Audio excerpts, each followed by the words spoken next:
സ്വന്തം അമ്മയും വൈഫും സിസ്റ്ററും അതൊക്കെ തന്നെയാണ് ഏറ്റവും കൂടുതൽ എക്സാമ്പിൾസ് ആയിട്ട് നമ്മുടെ മുമ്പിലുള്ളത്.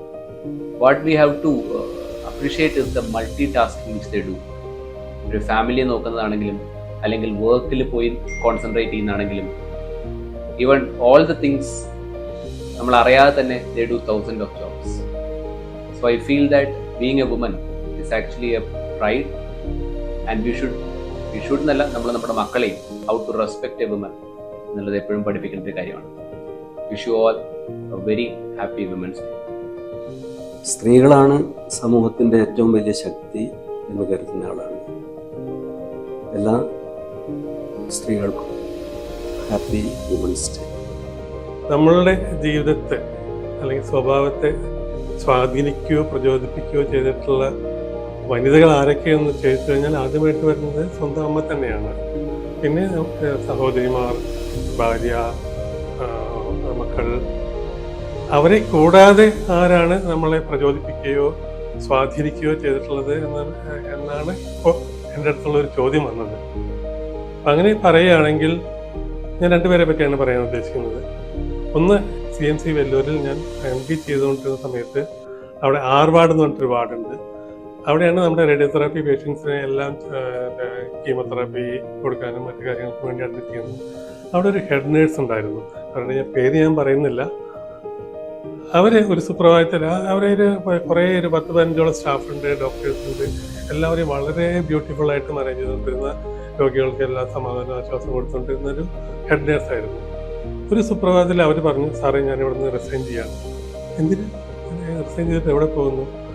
അവർ പറഞ്ഞു, ഞാൻ റിസൈൻ ചെയ്തിട്ട് അവിടെ ഒരു പാലിയേറ്റീവ് കെയർ ഡിപ്പാർട്ട്മെൻ്റ് ഉണ്ട്, അവിടെ വോളണ്ടറി സർവീസിന് പോകാമെന്ന് പറഞ്ഞു. അപ്പോൾ അത് എനിക്ക് അന്നത്തെ കാലത്ത് ഒരു ഭയങ്കര ആശ്ചര്യമായിരുന്നു. കാരണം ഇത്രയും ഇൻഫ്ലുവൻഷ്യൽ ആയിട്ടുള്ള ഒരു ലേഡി ഒരു പാലിയേറ്റീവ് കെയറിൽ പല വീടുകളിലും അവിടെ പുറത്തെല്ലാം പോയി പേഷ്യൻസിന് കെയർ കൊടുക്കുക എന്ന് പറയുമ്പോൾ അത് അന്ന് എനിക്ക് ചിന്തിക്കാൻ പറ്റുന്നതായിരുന്നില്ല. അത് ആ ഒരു വ്യക്തിയെ അവരുടെ ഒരു ആ ആറ്റിറ്റ്യൂഡ് എന്നെ വളരെ സ്വാധീനിച്ചിട്ടുള്ളതാണ്. അടുത്തതൊരു കോർപ്പറേറ്റ് ലെവലിലുള്ള ഒരു വ്യക്തിയാണ്. നേരത്തെ MIOT ഇന്റർനാഷണൽ എന്നുള്ള ഹോസ്പിറ്റലിൽ ഞാൻ വർക്ക് ചെയ്തിട്ടുണ്ട്.